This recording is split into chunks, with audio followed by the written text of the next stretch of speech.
Over equations and inequalities. Now, equations and inequalities can be solved the same way. You just have to keep whatever sign you're given. If you're given an equal sign, keep that.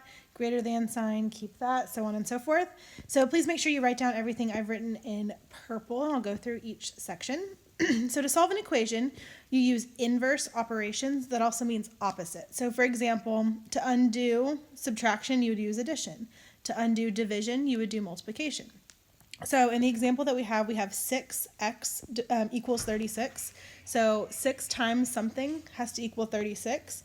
To do the opposite of multiplication, we would divide each side by 6.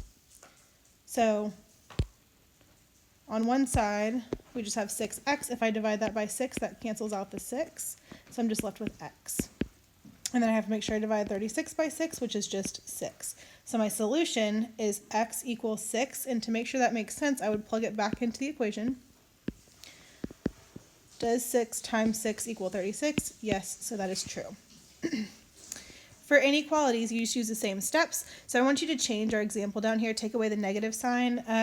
We've talked about that in some of our classes, but let's just keep it without the negative sign for now so we can keep it simple. So when you divide by a negative number, you have to flip the sign, and that's what that example shows down there. But for our purposes, we're just going to talk about normal inequalities that use positive numbers, and you don't have to flip the sign.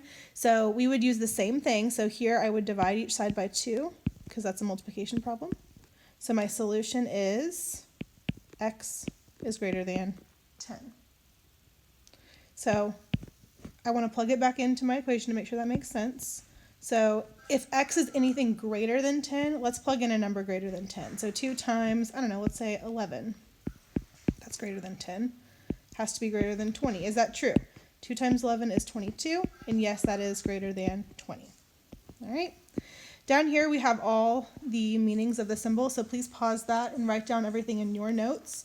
So the new ones this year are greater than or less than or equal to and greater than or equal to.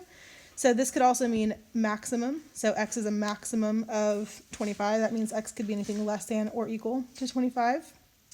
It could also mean at most, no more than or not more than. And then for greater than or equal to, you could also say minimum.